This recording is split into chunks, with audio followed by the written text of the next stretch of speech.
Hey guys, this is North back again with another video. Today's video, I'm just going to talk to you briefly about my initial impressions of the new Areej Le Dore from Russian Atoms creation, and this one is Indonesian Oud, or History of Indonesian Oud. So I just got this in yesterday.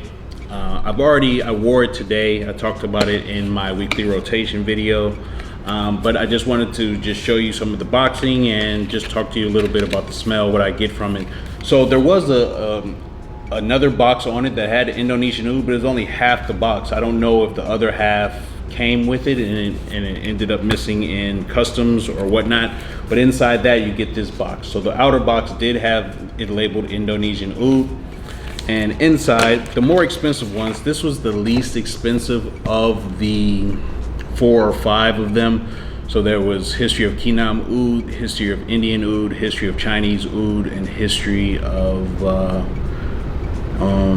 Indonesian Oud. It has to be another one that I'm missing, but nonetheless, this is the one that I got. And those other ones, I believe, maybe came with magnetic boxes. And so this one came in this box, which is, it might be, it feels like a faux leather or something, but I think it's just plastic. But it's really nice. It's a really good quality box, and when you open it up, you know it fits snug inside of here, if you can see that.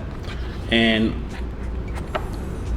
on the inside is the blurb, the press release here. Let's go ahead and read what it says. The history of Indonesian Oud, natural oud spray, 22 ml. This perfume composition consists of agarwood essence obtained via hybrid CO2 and ethanol extraction. This modern and unique method captures the most clean, resinous, sweet, and spicy scent of Indonesian Oud, coming from a sustainable plantation as well as wild trees from Sumatra.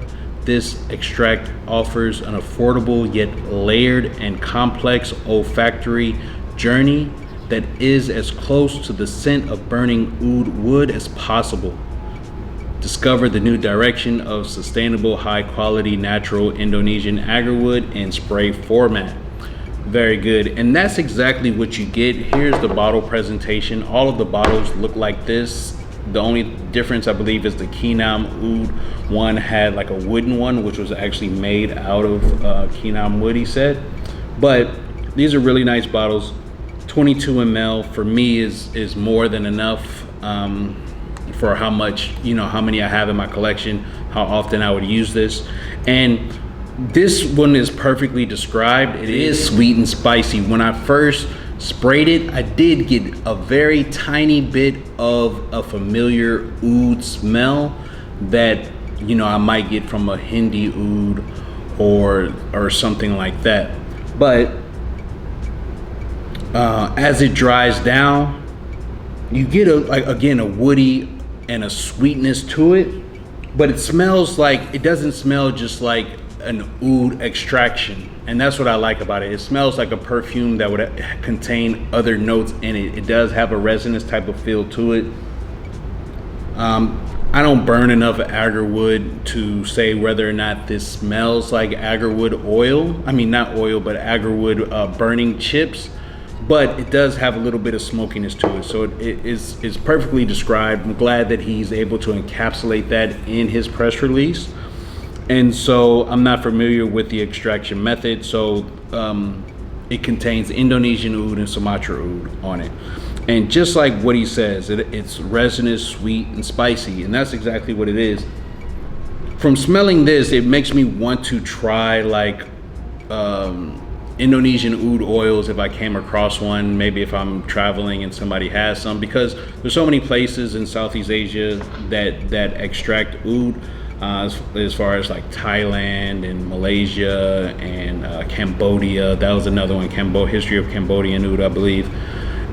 So there's a bunch of different places, and those all have different scent profiles, even though to like an untrained person like myself, they may smell a little bit similar. But with Hindi, I believe that one's a little bit more fecal, and with this one, you get a more resinous type of feel to it. It does have a slight bit of an oud smell, but I think people that aren't necessarily into the animalic barnyardy type of oud smell, and you want to get into oud, this is one to try. I was able to pick this one up because they were already sold out, but then I believe he'll put them on hold. People that will reserve some, they may not have paid for them, and so he'll put whatever is left up back on the site. And as of the last time I checked, which may have been like yesterday or something, History of Indonesian Oud is still available. Like I said, for the price, you do have to pay for shipping, which for me was $30. So that ends up being like $190. That ends up being $200 that I paid for this.